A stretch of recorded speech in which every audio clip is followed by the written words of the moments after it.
welcome back to my channel. So to start off with, I'm actually using this grease paint foundation from Meron. It is fluoro red, it smells like cinnamon, it's amazing. So basically, because I'm going to be red all over, I'm just going to use this as like my base for my eye makeup. It's just going to make it a whole lot easier, rather than me trying to get like a really rich deep red color just with shadows. At least this, you know, I'm guaranteed it's gonna be red.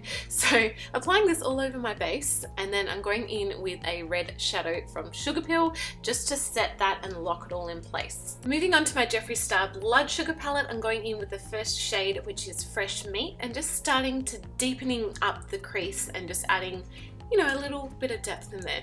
Now I'm going in with Coma, which is one of the darkest shades from the palette, and again just adding some more depth and dimension.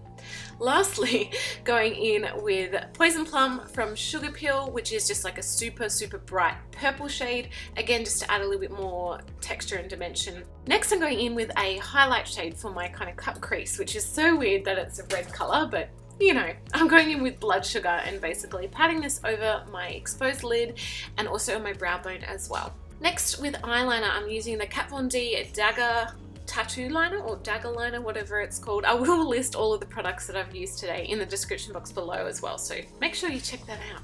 So now I'm going to start mapping out this kind of eye shape. I've never done an eye like this before, so you guys are learning as well as me. I'm basically extending the inner portion of the eye directly down. I did map it out, but I figured it was way too small, so I ended up, you know, getting rid of those black lines. I'm then going in with the orange shadow from Sugar Pill, which is Flame Point, and just starting to add in some shadows. I did find that going in with an actual cream orange color was far easier than using a shadow, and it was a bit more pigmented. It also allowed me to do it safely on the waterline of my eye area where the iris would be, which is really important to make the look more believable and cohesive.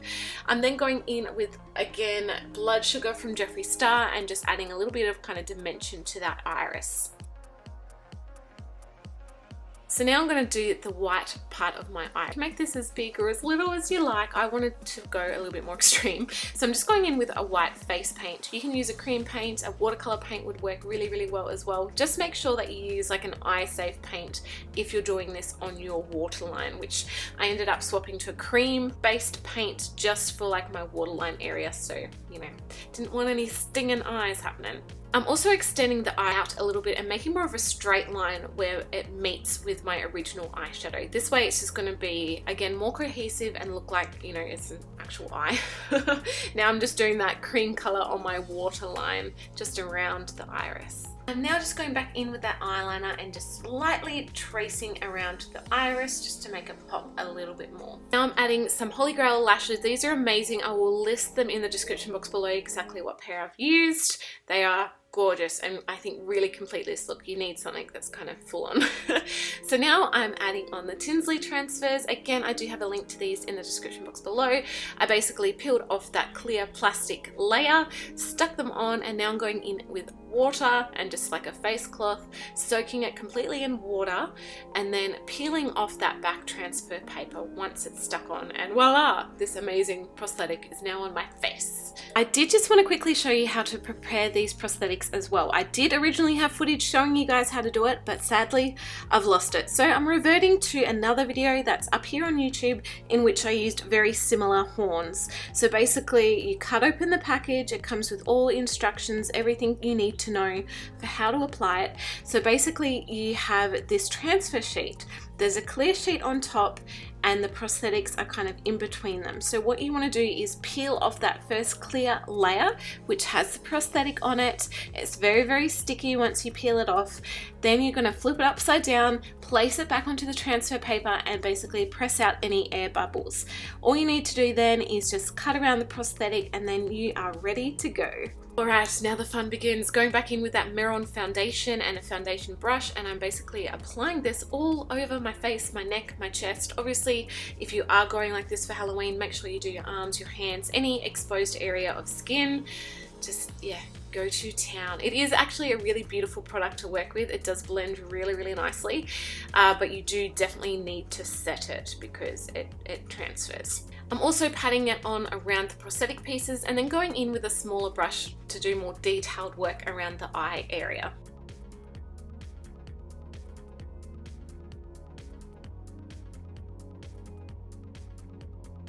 Now going in with my RCMA powder and basically setting all of this, just making sure it locks in place. Of course you can use a red shadow as well. You can also use baby powder, which is a far cheaper alternative, especially if you've done a full body and you need to set the whole lot with powder. Just baby powder is the way to go.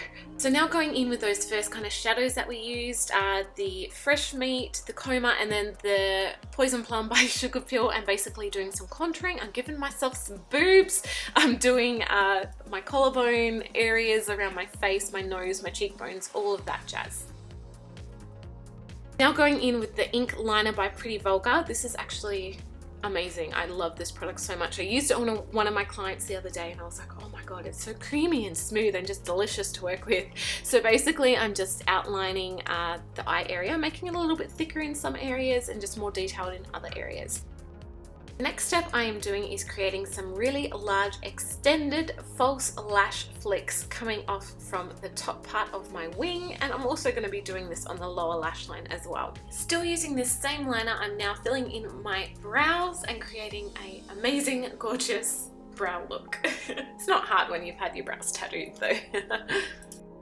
So now I'm going back in with the same shadows that we used earlier and basically shading my new lower lash line because, you know, it's right there. It's just like you would do normally with your eyes, even though you've got this new big fake lower lash line. Still shade it in. It will make it look so much better. Back in with that liner and just drawing on some lower lashes as well. Bigger ones in the outer portion and then kind of smaller ones towards the inner corner of my eye. Now going in with the NYX Vivid Liner in red and just kind of detailing a little bit in between the lashes, which will just make them pop out that little bit more. Now back to the horns. I'm basically using the glue that comes in the pack, which is actually blood colored. Amazing, I know. And basically I'm applying it onto the horn and then sticking it on, holding it in place for a few minutes, and then it's done. So you feel free to paint these if you want. You can do more shading. I was pretty happy just leaving them as they were. I thought that they popped out a little bit more being this color rather than being black. Now applying the same Pretty Vulgar lip liner, oh gosh, eyeliner on my lips. Of course you can use a black lipstick. I just couldn't find mine at the time and this was handy and it worked beautifully. For my top lip, I'm also kind of rounding it out a little bit more, making it look a bit more pouty and kind of girly in a way, like a Bratz doll. I'm using one of the Australis metal eyeshadows. I don't remember the shade of this one, but it's the gold one. As I said, I'll link it down below for you guys. I am using this on the higher points. This is going to be my highlight, even though, you know, it is an eyeshadow color. It works beautifully as a highlight. It's super, super shimmery, and it just allowed me to get a little bit more accuracy with applying it. So doing it on the top of my lip, my nose, my cheekbones, just everywhere I want to highlight.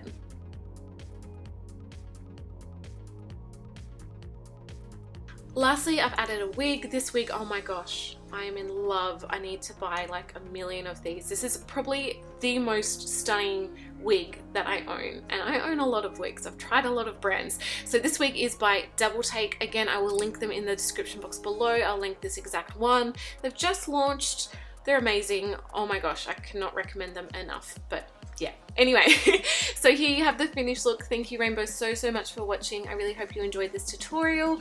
Please give it a thumbs up if you liked it. Don't forget to subscribe, hit the bell notification, all that jazz. Thank you so much for watching. I love you all, and I'll see you guys in my next video. Bye.